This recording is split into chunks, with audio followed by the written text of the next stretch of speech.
आज हम 5 कन्याओं के बारे में बताने जा रहे हैं। कौन कौन है वो 5 कन्याएं। 5 कन्याओं को हम पंचकन्या कहते हैं, जैसे कि पहली अहिल्या, द्रौपदी, तारा, कुंती और मंदोदरी। ये 5 कन्याएं पंचकन्या कहलाती हैं। इन सभी कन्याओं को वरदान व आशीर्वाद प्राप्त थे।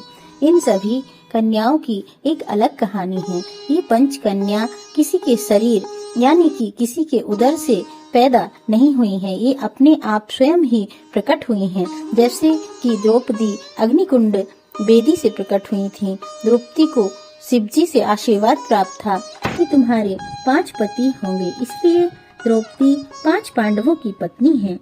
द्रौपदी को कौमार्य का आशीर्वाद मिला था कि तुम जब भी अपने पतियों से मिलने जाओगी तुम्हें नया कौमार्य प्राप्त होगा, इसलिए द्रौपदी को पवित्र माना गया है। इसी तरह कुंती को भी दुर्वासा ऋषि से आवाहन मंत्र प्राप्त था, इसलिए वो जिस देवता को याद करती वो प्रकट हो जाते। और कुंती के 3 पुत्र युधिष्ठिर धर्मराज से, भीमसेन वायु देवता से और अर्जुन इंद्रदेव से पैदा हुए। और यही मंत्र माद्री को भी कुंती ने दे दिया था, तो उनके भी 2 पुत्र पैदा हुए। उन्होंने अश्वनी कुमारों का आवाहन किया तो उनसे उन्हें नकुल और सहदेव प्राप्त हुए, क्योंकि राजा पांडु रोग से ग्रसित थे।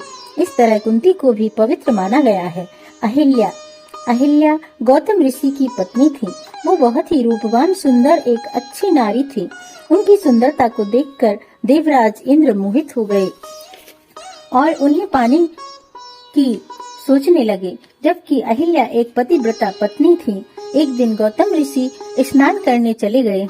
इंद्र मौका देखकर वेश बदलकर गौतम ऋषि की कुटिया में प्रवेश कर गया और उसने गौतम ऋषि का वेश धारण कर अहिल्या के साथ छल किया। जब गौतम ऋषि लौटकर आए और उन्होंने कुटिया से इंद्र को जाते देखा, उन्होंने ध्यान लगाकर देखा, वो सारी घटना समझ गए और उन्होंने अंदर जाकर अहिल्या को श्राप दे दिया कि जाओ तुम पत्थर की शिला बन जाओ। और अहिल्या एक शिला बन गई। तभी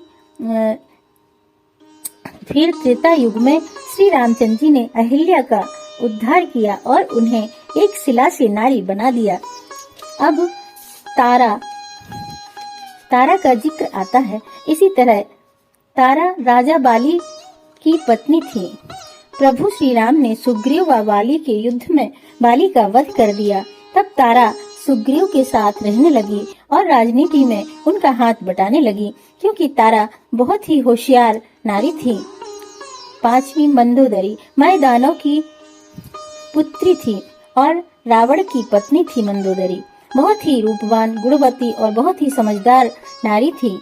मंदोदरी ने तपस्या करके ऐसा वर मांगा कि मुझे ऐसा बलशाली और सब पे राज करने वाला पति मिले, इसलिए उनको रावण जैसा पति मिला। रावण में हर चीज का ज्ञान था, लेकिन जब रावण का अत्याचार बढ़ गया, उसका पाप का घड़ा भर गया, तो भगवान श्री राम ने रावण के परिवार का नाश कर दिया और रावण का वध कर दिया।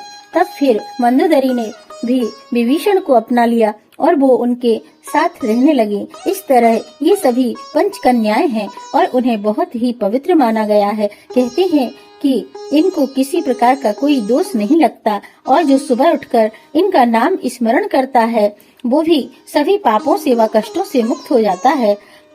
तो दोस्तों, आपको मेरी कहानी कैसी लगी हमें जरूर बताएं। आप हमारे चैनल को सब्सक्राइब व लाइक करें। धन्यवाद।